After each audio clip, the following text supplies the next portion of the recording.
अक्सर ट्रेडर्स के साथ एक चीज होती है। स्ट्रैटेजी पेपर पर तो कमाल लगती है, पर जैसे ही रियल मनी लगता है काम नहीं करती। तो आज हम इसी प्रॉब्लम को सॉल्व करेंगे। देखेंगे कि डेटा की मदद से एक सॉलिड ट्रेडिंग एज, एक मजबूत बढ़त कैसे बनाई जाती है। चलिए शुरू करते हैं। एक बैक टेस्ट चलाया, इक्विटी कर्व एकदम परफेक्ट दिख रहा है, लेकिन लाइव अकाउंट में सारा प्रॉफिट गायब। जाना पहचाना लगता है? बिल्कुल, ये कहानी बहुत से ट्रेडर्स की है और यहीं से हमें एक बेहतर अप्रोच की जरूरत महसूस होती है। तो फिर सबसे बड़ा सवाल यही उठता है, कैसे पता चले कि ये स्ट्रैटेजी का रियल एज है या सिर्फ किस्मत का खेल? और इसी सवाल का जवाब आज हम ढूंढेंगे। इसका सॉल्यूशन असल में दो पावरफुल टूल्स में है। एक है बैक टेस्टिंग और दूसरा है वॉलेटिलिटी एनालिसिस। अच्छा, तो सबसे पहले बात करते हैं बैक टेस्टिंग की। इसे एक ट्रेडिंग लैबोरेटरी की तरह समझिए। ये ऐसी जगह है जहां किसी भी आइडिया को लाइव मार्केट में उतारने से पहले अच्छे से टेस्ट किया जाता है, परखा जाता है। तो बैक टेस्टिंग है क्या बेसिकली? सिंपल शब्दों में ये एक तरीका है जिसमें हम अपनी स्ट्रैटेजी के रूल्स को पिछले मार्केट डेटा पर यानी हिस्टोरिकल डेटा पर चला कर देखते हैं। इससे ये पता चलता है कि अगर ये स्ट्रैटेजी पास्ट में यूज हुई होती तो इसने कैसा परफॉर्म किया होता। बिल्कुल एक कंट्रोल्ड एक्सपेरिमेंट जैसा, जो बताता है कि आइडिया में दम है या नहीं। अब ये इतना पावरफुल क्यों है? क्योंकि ये सीधे सीधे गेस वर्क को एविडेंस में बदल देता है। एक सिंपल से आइडिया को एक ऐसी प्रैक्टिस बना देता है जिसे आप मेजर कर सकते हैं, रिपीट कर सकते हैं और सबसे ज़रूरी प्रेशर में उस पर ट्रस्ट कर सकते हैं। जब डेटा साथ हो तो इमोशनल डिसीजंस की जगह ही नहीं बचती। और सुनिए, ये सिर्फ बातें नहीं हैं, इसका प्रूफ भी है। ट्रेडिंग व्यू का डेटा देखिए। जो डिसिप्लिन टेस्टिंग करते हैं उनकी स्ट्रैटेजी परफॉर्मेंस में 30% तक का इंप्रूवमेंट देखा गया है और न्यू ट्रेडर्स के जो लॉसेस होते हैं उसमें 15% तक की कमी आई है। मतलब साफ है प्रिपरेशन का, तैयारी का कितना बड़ा फर्क पड़ता है। ओके, तो ये तो समझ आ गया कि बैक टेस्टिंग क्या है, लेकिन इसको सही तरीके से करना भी उतना ही जरूरी है। तो चलिए अब उन 6 रूल्स की बात करते हैं जो एक रियलिस्टिक टेस्ट के लिए, मतलब एक ऐसे टेस्ट के लिए जिसके नतीजे लाइव ट्रेडिंग से मेल खाएं, बहुत जरूरी हैं। एक सॉलिड विश्वसनीय बैक टेस्ट के लिए इन 6 चीजों का ध्यान रखना बहुत जरूरी है। पहला, कम से कम 10 साल का डेटा यूज करें ताकि हर तरह का मार्केट साइकिल कवर हो। दूसरा, ओवरफिटिंग से बचें, मतलब स्ट्रैटेजी को डेटा के हिसाब से इतना भी परफेक्ट ना बना दे कि वो सिर्फ पास्ट में ही काम करे। तीसरा, रियल कॉस्ट्स जैसे कमीशन और स्लिपेज को जरूर इंक्लूड करें। चौथा, अलग अलग मार्केट कंडीशंस में टेस्ट करें, बुल मार्केट, बेयर मार्केट, सब में। पांचवां, अपने पैरामीटर्स को वैलिडेट करें। और छठा, रियलिस्टिक सिम्युलेटर्स का इस्तेमाल करें। ये रूल्स झूठे कॉन्फिडेंस से बचाते हैं। और एक इंटरेस्टिंग बात यह है कि 70% से ज्यादा ट्रेडर्स अपनी स्ट्रैटेजीज को इवैल्यूएट करने के लिए बैक टेस्टिंग का इस्तेमाल करते हैं। मतलब ये एक स्टैंडर्ड प्रैक्टिस बन चुकी है। पैसा लगाने से पहले ये एक जरूरी कदम है। ये भीड़ के पीछे भागना नहीं है, बल्कि एक प्रूवन प्रोसेस को फॉलो करना है। अच्छा, एक शानदार बैक टेस्ट हमें पास्ट के बारे में सब कुछ बता देता है, पर अभी मार्केट में जो हो रहा है उसकी वॉलेटिलिटी, उसके उतार चढ़ाव से कैसे डील करें, यहीं से हमारी डिस्कशन का दूसरा और बहुत इंपॉर्टेंट पार्ट शुरू होता है। तो एक मजबूत ट्रेडिंग सिस्टम बनाने की इस पजल का अगला पीस है रियल टाइम वॉलेटिलिटी को समझना। देखिए, स्ट्रैटेजी ने पास्ट में कैसा परफॉर्म किया ये जानना जरूरी है, लेकिन मार्केट अभी कितना वॉलेटाइल है, कितना उतार चढ़ाव है, ये जानना भी उतना ही जरूरी है।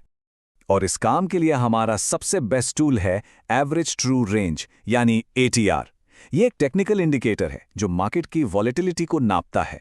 यह आसान भाषा में बताता है कि एक सर्टेन टाइम पीरियड में प्राइस एवरेज कितना ऊपर नीचे हो रहा है।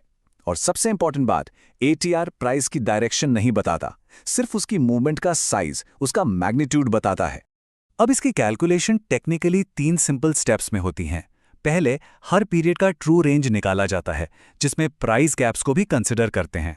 फिर उन ट्रू रेंजेस का एक शुरुआती एवरेज लिया जाता है और आखिर में आगे की वैल्यूज को पिछले ATR से स्मूथ किया जाता है ताकि एक कंसिस्टेंट रीडिंग मिले। तो इस नंबर से हमें पता क्या चलता है? सिंपल है, जब ATR हाई होता है इसका मतलब है वॉलेटिलिटी ज्यादा है। ऐसे में स्टॉप लॉस थोड़ा दूर रखना अक्लमंदी है, क्योंकि मार्केट में बड़े मूव्स आ सकते हैं। और जब ATR लो होता है मतलब वॉलेटिलिटी कम है, तब स्टॉप लॉस को टाइट किया जा सकता है क्योंकि मार्केट शांत है, कंसोलिडेट कर रहा है। अब आते हैं सबसे एक्साइटिंग पार्ट पर, ATR को स्मार्ट रिस्क मैनेजमेंट के लिए कैसे यूज करें। क्योंकि देखिए, ये सिर्फ एक इंडिकेटर नहीं है, ये रिस्क मैनेजमेंट और पोजीशन साइजिंग के तरीके में एक रेवोल्यूशन ला सकता है। और अच्छी बात यह है कि अलग अलग ट्रेडिंग स्टाइल्स के लिए ATR को कस्टमाइज भी किया जा सकता है। जैसे डे ट्रेडर्स हैं, वो 5 से 10 पीरियड का ATR यूज कर सकते हैं। स्विंग ट्रेडर्स के लिए 14 पीरियड एक स्टैंडर्ड माना जाता है, और जो पोजीशन ट्रेडर्स हैं वो 20 से 30 पीरियड का यूज करते हैं ताकि लंबाई में वॉलेटिलिटी का अंदाजा लगा सकें। लेकिन ATR का सबसे पावरफुल यूज क्या है? वो है करंट मार्केट वोलेटिलिटी के हिसाब से अपनी पोजीशन साइज को डायनेमिकली एडजस्ट करना। इससे रिस्क कंसिस्टेंट रहता है और डेटा पर बेस्ड होता है, ना कि अंदाजे पर। और ये कितना इफेक्टिव है इसका डेटा भी है। VT मार्केट्स के इस डेटा को देखिए जो 3 तरीकों को कंपेयर करता है। फिक्स्ड लॉट साइज से ट्रेडिंग में एवरेज ड्रॉडाउन यानी कैपिटल में गिरावट 18.3% थी। फिक्स्ड डॉलर रिस्क से ये 14.7% थी। लेकिन जब ATR बेस साइजिंग का इस्तेमाल किया गया तो ड्रॉडाउन सिर्फ 10.4% था और शार्प रेशियो भी सबसे बेहतर था। और यही है सबसे जरूरी नंबर, 1.55 का Sharpe ratio ATR base sizing के लिए। ये नंबर साफ साफ साबित करता है कि इस मेथड से रिस्क एडजस्टेड रिटर्न्स कहीं बेहतर हैं। मतलब जितना रिस्क लिया जा रहा है उसके मुकाबले में रिटर्न्स ज्यादा मिल रहे हैं। पोजीशन साइजिंग तो हो गई, इसके अलावा ATR स्मार्ट स्टॉप लॉस लगाने में भी कमाल का काम करता है। जैसे कॉमन रूल है 2 टाइम्स ATR का स्टॉप लॉस। इससे क्या होता है? ट्रेड को ब्रीथ करने की, थोड़ी सांस लेने की जगह मिलती है और मार्केट के नॉर्मल नॉइज में बेवजह स्टॉप आउट होने से बच जाते हैं। तो अब तक हमने 2 चीजें देखी। चलिए अब इन दोनों को एक साथ जोड़ते हैं और देखते हैं कि एक डेटा बैक्ड एज, एक डेटा पर आधारित बढ़त असल में बनती कैसे है। क्योंकि ये सिर्फ अलग अलग टूल्स यूज करने की बात नहीं है, बल्कि उन्हें एक सिस्टम में इंटीग्रेट करने की बात है। तो पूरा सिस्टम कैसा दिखता है? सोचिए, बैक टेस्टिंग वो पास्ट को वैलिडेट करता है, ये साबित करता है कि स्ट्रैटेजी में दम है और हमें एविडेंस बेस्ड रूल्स देता है। और फिर ATR वो उन्हीं रूल्स को लाइव मार्केट की वोलेटिलिटी के हिसाब से अडैप्ट करता है और डायनामिक रिस्क कंट्रोल देता है। मतलब एक पास्ट को चेक करता है और दूसरा प्रेजेंट के हिसाब से एडजस्ट करता है।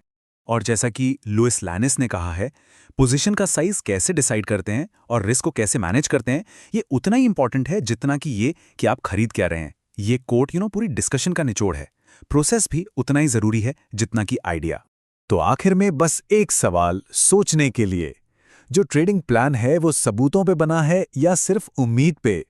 क्योंकि इस पूरी चर्चा के बाद एक बात तो साफ है, एक लॉन्ग लास्टिंग एज, एक सस्टेनेबल बढ़त का बेस, डेटा और एक डिसिप्लिन प्रोसेस ही हो सकता है।